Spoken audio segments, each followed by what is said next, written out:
Hi, I'm Rhonda. I'm Angie. And we are Adventures in Nomadness. Hey, we have been dry camping in our 21C in winter conditions, so we want to share that with you.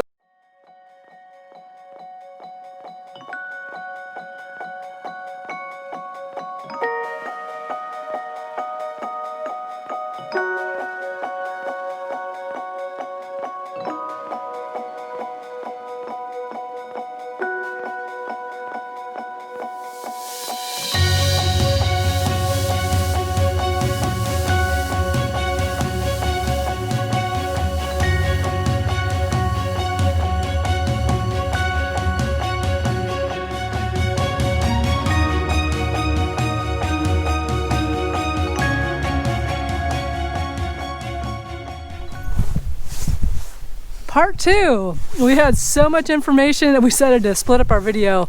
So please watch part 2 of winter RVing in your escape.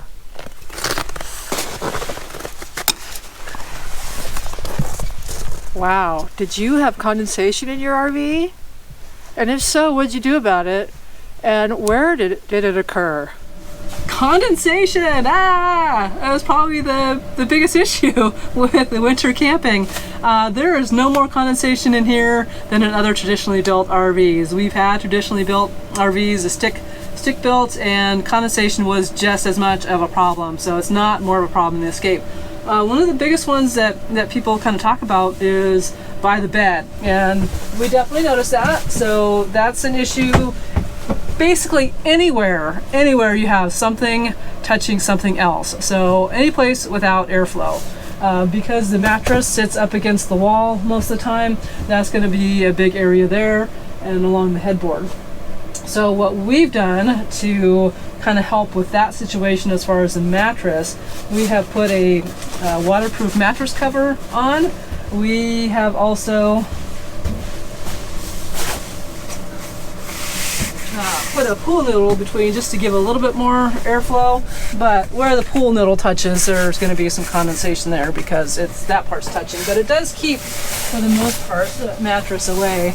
And then we pulled the mattress back from the headboard there. A couple of things we did right when we got the RV, just because we'd heard people talking about that issue of mold, is we actually painted the bed platform with Kills, and then these are just some backpacking foam pads that we had laying around that we decided to use.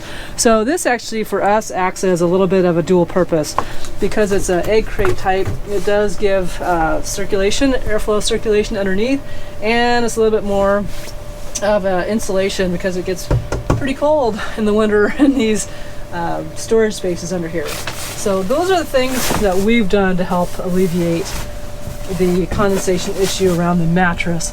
Now we've discovered a lot of other places that a lot of people might not have experienced before, and that's because we're full-timers and we tend to have more stuff in here. So again, the more stuff you have, the less airflow, the more problems with condensation and potentially mold that you can have. So we had all of our clothes up here, and they were all in plastic bins, and I ended up pulling one out and noticed quite a bit of moisture and just a little bit of mold that wiped off real easily with that. So we ended up opening all these up, leaving them open, and then having our plastic clothes garment bags kind of sticking out. Not pretty, but it actually worked. So we really didn't have as much of an issue with that. The other areas for condensation was by the door, because there was just a little bit of an airflow there. We had ice, and we didn't have any condensation up here where the dishes were because we have good airflow there. And then of course the other issue is any place something is touching. So the dinette where all the cushions are touching. And what we did, so we had both kind of condensation, and then as things progressed and it got colder and colder, the condensation turns to ice. So then you have this ice block behind you. When we did finally move most of our stuff over the cabin, it gave us a really, really good opportunity to kind of tear everything apart and see exactly how much dampness and condensation were in spots that maybe we didn't think about. So one thing we didn't do when we moved in, we didn't paint kills on the cushions here, and we haven't had an issue, but I think next spring we're actually going to do that just to make sure we don't in the future. So we've pulled all the cushions away. I actually unzipped all the cushions, and some of them were definitely damp inside. So I took them all apart and let them dry out, and definitely discovered that some of the wood was wet. It wasn't moldy, but it was definitely wet.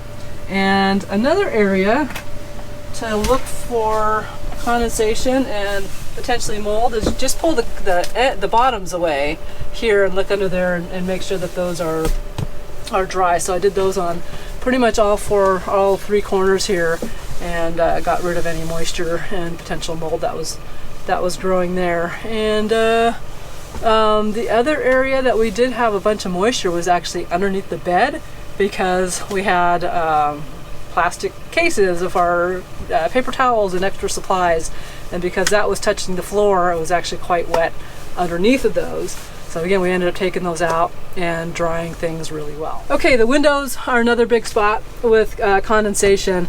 We actually had a kind of a problem at first with it, and then once I took the screens off and dried them out really well, the condensation didn't come back. So just, you know, dry those out. The second you get a lot of moisture between those, just dry them out and keep up with that. So the biggest way to kind of help the condensation issue is to have as much airflow as possible. So we actually have pool noodles, because we're big into pool noodles. I'll put a link to a video on a pool noodle that we did a long time ago. So those are great for a little bit of lumbar support, and also it just gives a little bit more circulation back here. Anytime we weren't sitting here, we had these cushions pulled away. So if we're going outside, going to play with the dogs, going to work on the cabin, or going to bed at night, we had these pulled away and we had the cushions up. So the most airflow you can get, the more airflow you can get, the better. A couple of products that we used in here that we could tell. So our temp minder also has a humidifier kind of gauge on it too, and so we could kind of keep track of how much humidity was in here. And these are the things we found that we like. So this is an EVA dry, and this has a wet and dry. So this is on orange, so it's actually pretty dry right now. These work really, really great. We've noticed a big difference on these keeping the humidity down. The downside for these being off-grid boondockers like we are, you have to plug them in to basically dry them out, which is great. It's nice that they're reusable, but it does take quite a bit of time. So we can go to a friend's house, plug these in. We just don't run the generator that length. I mean, because it's like overnight. You have to, probably 8 hours, you have to plug these in to dry them out. But when they're dry, they really help a lot. And the other type I bought is pretty similar. It's a different brand, GW. Same thing. This is actually showing wet, so this one can be recharged. It sits on a rechargeable unit, and this only takes a couple hours to recharge. So this one is a little bit more doable for us. And then this type here is a damp rid, and this hangs up. So the nice thing about this is it hangs up out of the way. I usually have this one hung up over here. So our captain's lights are dual purpose. Everything we have, we try to make dual purpose. And then this one, Rhonda keeps over here, and this one's over here. So the nice thing about this type is that they do hang up out of the way.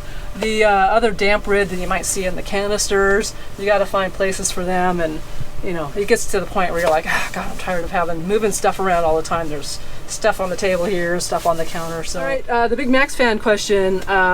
Do we run the max fan to help with condensation? And we have found that helps immensely with it. So what we've done is we'll crack this back window just a little bit, and then we'll run the max fan on reverse.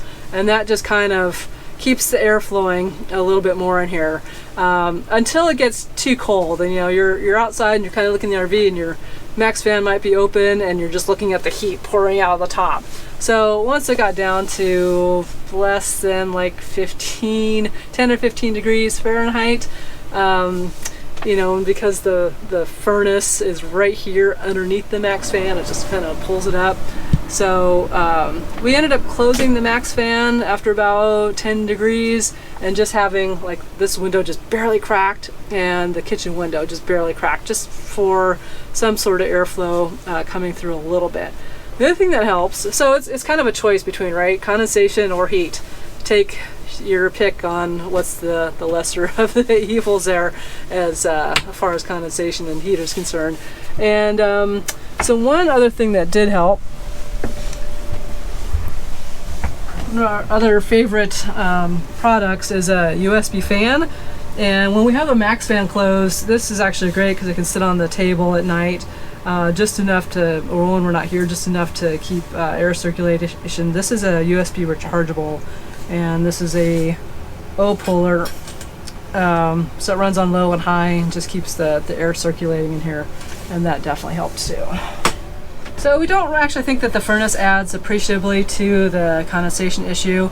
We kept a pretty good track of that on our temp/humidifier minder, but cooking does, so just, you know, boiling water and cooking on the stove definitely adds more humidity inside. And so a couple things as far as mold remediation if you do have mold. So Rhonda did a ton of research on mold because we had some on the outside of the cabin that we had to deal with when we got here, and she'll fill you in on that. Well, bleach works great as far as killing mold, but if it's a surface that is a rough surface, like we had rough wood, or in here, if you have an untreated, the plywood, like that's underneath your bed or underneath the sofa, then you're going to want to use something that's going to penetrate and kill it. And the other part of bleach is it's not good for you to breathe and have it on your hands and all that stuff. So we opt to try to use something that's non-toxic. You don't have to worry about the dogs getting into it. Don't have to worry about breathing it. And it penetrates rough wood. So when it penetrates in and then it dries and actually crushes the spores of the mold itself. Now, it's not going to necessarily remove the stain. Bleach is much better for removing stain. So you may have to follow up with something to remove the stain. For us, we ended up on the wood outside, we ended up planing it. But for rough wood, definitely I would look to Home Depot or Lowe's for something non-toxic. I can't remember the name of the chemical. Put a link. Yeah, I can put a link below. I'll put a link in the description below on the stuff that we used. Yeah. That you can use on the wood surfaces in here. But bleach will probably work on like the side walls and any other surface that doesn't have a grain to it. What other ways do you have for staying warm when you're camping in the cold weather? All right, got my notes. That's a lot of information. So if you have any more tips, please put them in the description below and we can all share that with each other. So additional tips for staying warm. This dinette at really, really cold temps is pretty chilly. You know, if you're gonna have ice behind you, this kind of emanating. What we found, one of the biggest spots that lets air in or just cold in is the windows. So a lot of full-timers that are full-timing in winter conditions, there's a lot of full-timers up here, and they'll put like Reflectix or bubble wrap in the windows. You might have to experiment with that a little bit because depending how you do it can actually cause some more condensation as well. What we end up doing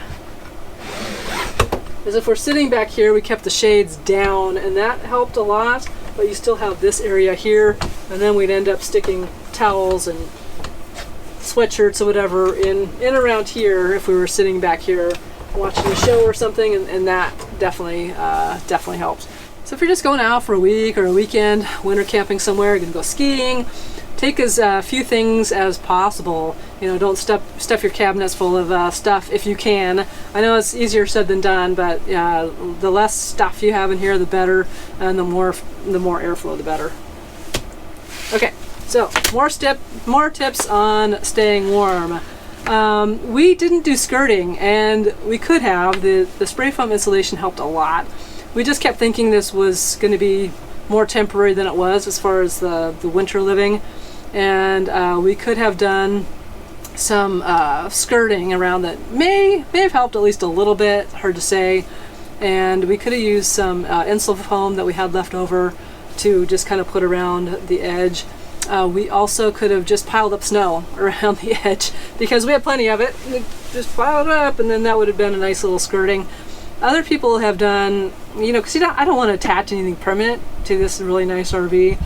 Some people have done like suction cups around and then attached some sort of skirting material, such as vinyl or canvas. All right, so some people actually do foam in the max fan as well, or cover that up with Reflectix.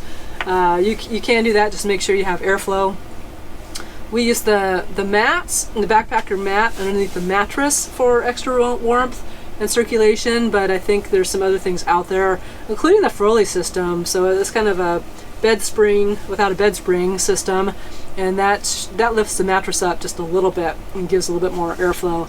A couple of products that we absolutely think are great for keeping warm. We bought an electric hot water bottle. Oh my god, well, we loved it, but the dogs really loved it.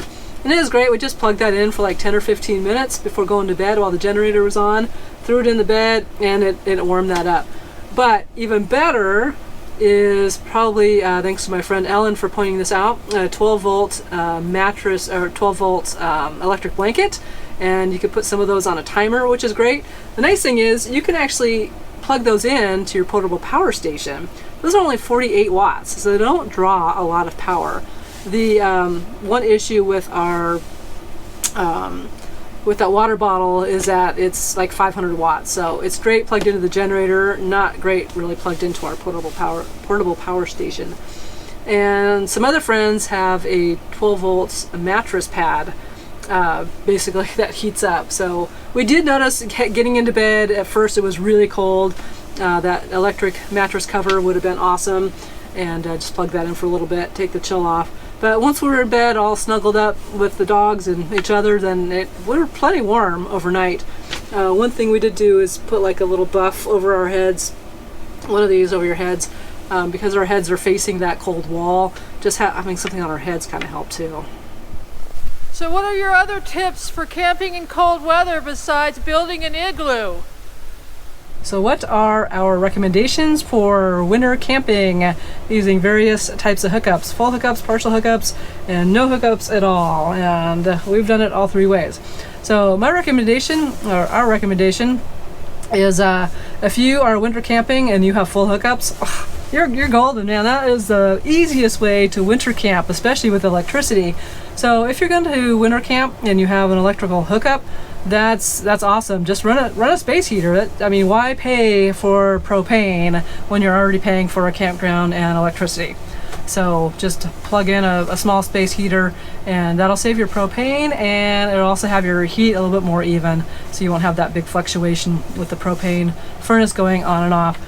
So as far as water, a lot of campgrounds in the winter, especially seasonal ones that have long, just kind of long times where things freeze, will actually turn off their water.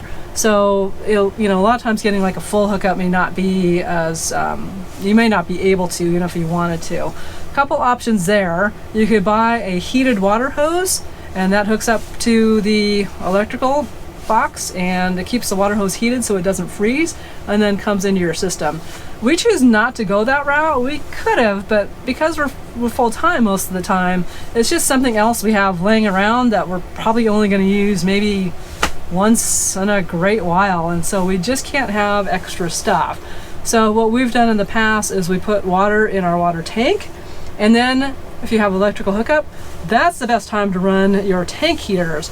So when we're asked if the tank heaters and the spray foam insulation are worth it, I would absolutely say yes. If you want to do any winter camping, if you plan on doing winter camping, or if you think you might get caught somewhere where the temperatures are going to dip below zero, I think having the tank heaters with an electrical hookup is really great. As far as the spray foam insulation, yes, I really do feel like it kept the floors much warmer in here, and the floors are cold enough as it is. So the spray foam definitely helps in the temperatures we've been in. We did not use the tank heaters for off-gridding, boondocking, dry camping that we've done, mainly because they do suck up quite a bit of battery power. So, we just had a hard time keeping the batteries charged up as it was, because of the amount of furnace use, and the furnace takes up quite a bit of your battery power overnight. So for full hookups, I don't think it's necessary to insulate your entire sewer hose if you have a sewer hookup at your campsite, because you're just going to pull that dump valve when you're ready to dump, and that whole thing's not going to freeze because you're only using it when you're ready. But based on our own experience, if it gets real cold, you may want to insulate with some kind of insulation. Reflectix or whatever, around your dump valve, some sort of insulation around there, and hopefully that'll keep that from freezing. And a hairdryer might come in handy. Yeah, if you haven't winterized and you find yourself in really, really cold temperatures, one gentleman on the Escape page actually had his water pump freeze. Thanks, Jericho, for sharing that information. So keep your bench seats up. We've actually done that in the past too. We were in a situation where it was got down to about 18 degrees and we opened everything up. We didn't have any problems, and that's when we put water in our tank and ran the tank heater. So sometimes you get caught in spots where it's just like a day or two where the temperatures are going to dip and you don't necessarily want to winterize for that amount of time. So open everything up, run the heat, and it should prevent your water pump from freezing. So the recommendations are the same versus partial versus full hookups. It really kind of depends on what the campsite or campground offers as far as turning off the water or not, and if they even have, if you have a dump station at your campsite or not. So no hookups, which we've gotten very, very good at over the last few months. How you winter camp with no hookups is really, there's a lot of question marks there, because it's really going to depend on how much solar you have, if you have a generator or not, what your power needs are, and how much battery power you have, and on top of that. So for us, it was just a constant monitoring of our battery. Hey, oh my gosh, it's 56%. You better plug in, and all that. How much power do we have before going to bed at night? And one of the ways we're really able to kind of help our battery life, because we have kind of high camera and computer usage, is I talked about one of the things that has helped us is this portable power station. So we'll make sure this is all charged up when we're running the generator, and then when we're not running the generator and we have to have the batteries running the furnace, I have to have that sort of set aside for the furnace, we're able to use this portable power supply for our computers and our cell phones and cameras, and charging that up, and that works great. So that actually helps extend the life of your batteries when you are off-gridding. It's one of our favorite things. Again, for no hookups, especially if you've winterized, and if you're going to be in really cold temps, that's kind of like my number one. If you're going to be in really cold temps and you want to winter camp, just winterize. It completely takes all that worry out of is my plumbing going to freeze? Just winterize, because it's pretty easy to still dry camp in these escapes without having any of your plumbing. You just have to figure out, okay, how you're going to do water. Is this a good setup for you or not? Maybe you'll have something better, and if you do, let us know, because that would be great to hear. And then how are you going to take care of your bathroom needs? So water, bathroom needs, two important things in life, and I think it's pretty easy to kind of figure those things out depending on your level of comfort and how you want to camp. So if you find yourself, at a campground with a power supply and you don't have tank heaters, just drain your tank and then pour some RV antifreeze. I think anytime you feel like you might be in cold temps for even a couple of days, just go and pick up like a 1 gallon jug of RV antifreeze from Walmart, Fred Meyer, anywhere, and keep that on hand, because you could pour that down your fresh. Now, a lot of people are like, oh, should I pour RV antifreeze down your fresh? That's completely up to you. We don't actually drink the water out of our fresh tank, so for us, putting some RV antifreeze and it's non-toxic down it, we flush it out really well anyway when it comes time to dewinterizing. But again, if you think you're going to be in cold temps without having those tank heaters, just drain your tanks, throw some antifreeze in it, and you won't have to worry about it. All right, so we were always afraid after winterizing that we'd be like, oh, we want hot water, or we want to run the pump, and just have a brain fart. But we just put a sticker up here, this little Wonder Woman sticker we had laying around, because, we always have Wonder Woman stickers around. We just put that over the top so we wouldn't forget and use those. I had a question about drying gear too, and that's a really tough one in a small space. We're coming in with snowy boots, and so we just have a little area here. Take our boots off and we put slippers on so we wouldn't track all over the place. But these little rods here, we just bought these at Camping World, so we can put our gloves and our hats right here to dry out. And then putting hooks in the bathroom. I mean, the bathroom's probably the best place to dry anything, just because it's a enclosed space, and it's you can put hooks on the wall and hang stuff up. So I don't have like a lot of really great ideas for drying stuff in a small space because it's pretty tough. All right, well, to sum it up, you can be totally comfortable winter camping in your Escape with the right planning. So you don't have to look like Rhonda all bundled up. Don't let the cold stop you from having a great time camping. You could be like me and not have a big hat and, oh, I have a big hat, not have a puffy coat on. Anyway, winter camping is awesome. You just have to have the right planning and tools and know-how and attitude.